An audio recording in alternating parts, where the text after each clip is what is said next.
Olá, sejam bem-vindos ao podcast Fertilidade com Arte. Recentemente, uma paciente me perguntou o porquê do nome arte.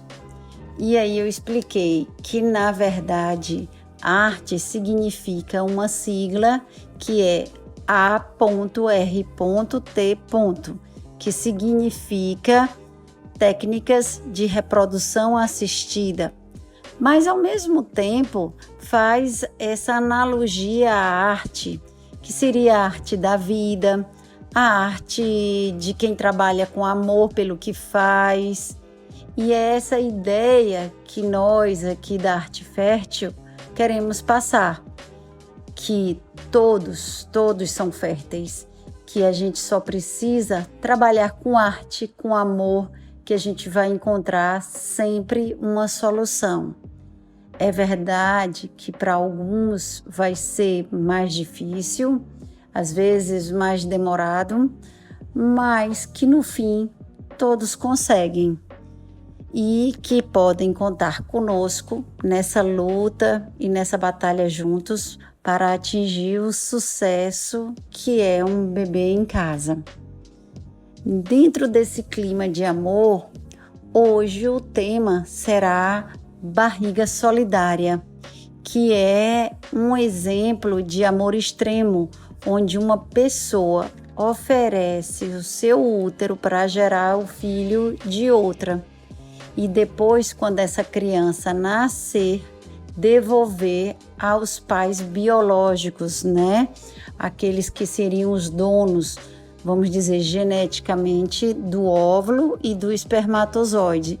E que faz isso pelo bem do outro, sem nenhum interesse financeiro, pelo menos aqui no Brasil, onde essa ideia da barriga solidária poder ganhar algum benefício financeiro é proibido segundo as orientações do Conselho Federal de Medicina.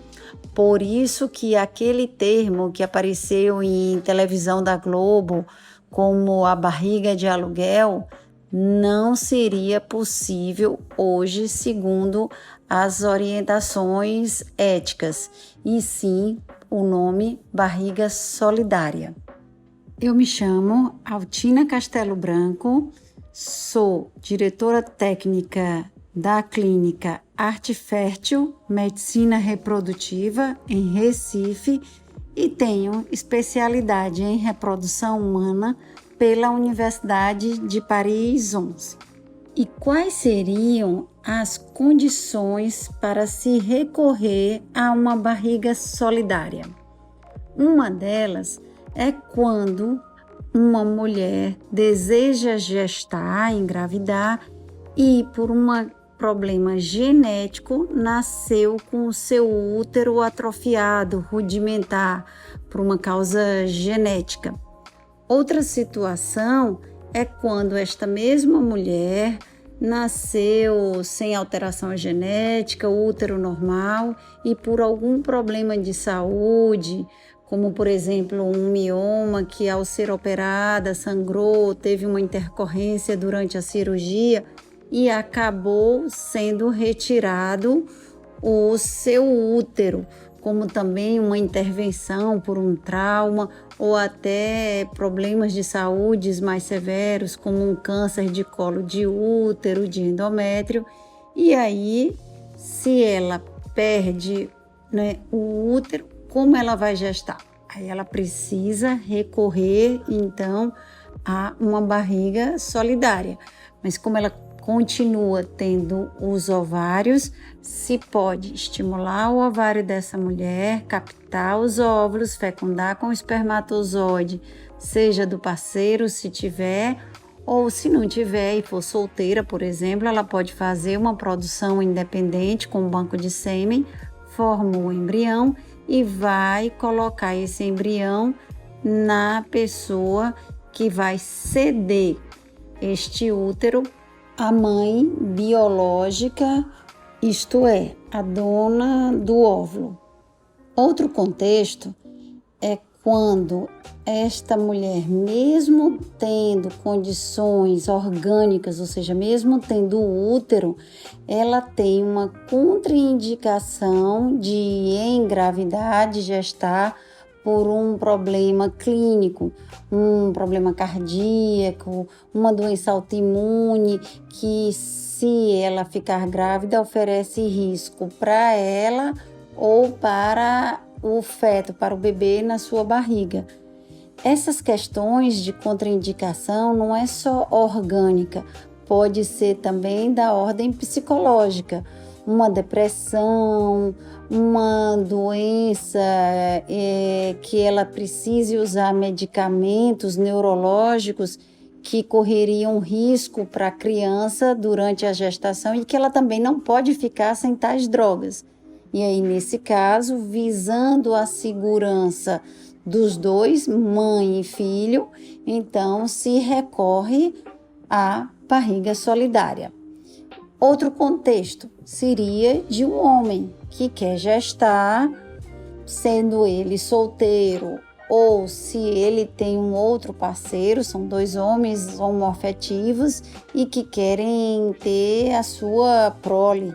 Aí eles podem recorrer a uma doadora anônima de óvulos, fecundar com os espermatozoides dele, se for um casal, se for um homem solteiro, também fazendo uma produção independente com o espermatozoide dele, formou o embrião e vai entregar esse embrião à pessoa que será sua barriga solidária.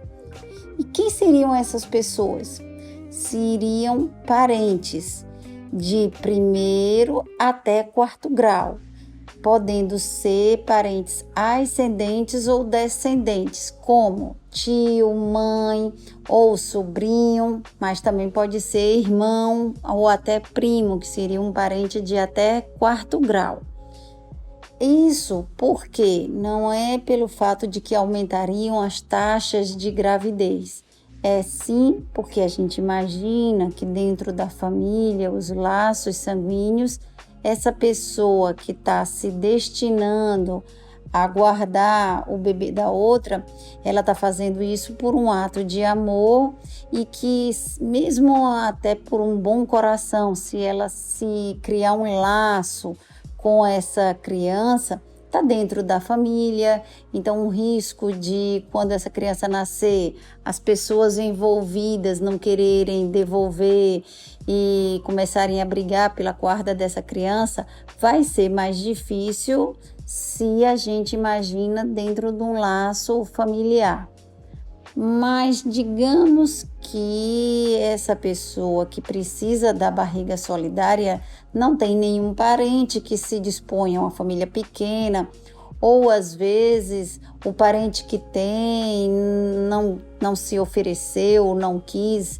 Eu tive inclusive um caso de uma mulher solteira que perdeu o útero numa cirurgia e que pediu a uma prima, mas que por motivos religiosos não concordou em ser a barriga solidária dela. Ela tinha uma amiga de infância que se ofereceu de coração para fazer esse papel de gerar o filho dela, que ia ser fecundado o óvulo com o espermatozoide de um banco de sêmen. Nessas condições, é possível se fazer? Sim. Agora, como é uma exceção, tem-se que se fazer uma carta ao Conselho Regional de Medicina explicando o motivo de não ser um parente de até quarto grau, porque não conseguiu ninguém, porque a família é pequena, e que essa pessoa que está concordando em fazer, mesmo não sendo parente, está fazendo isso não por interesses financeiros, mas sim por interesse de querer ajudar. E aí, uma vez que eles avaliam toda essa condição, se isso tudo ficar bem estabelecido, normalmente eles vão autorizar. Eu já tive casos assim que o conselho avaliou em 2 homens homoafetivos que precisaram de uma barriga solidária, de uma paciente solteira, e desde que seja tudo bem documentado, que se mostre que não tem vínculo econômico, financeiro envolvido aí, e que mostre a impossibilidade ou uma contraindicação, se for no caso de uma mulher, de gestar, isso tende a ser resolvido e acatado.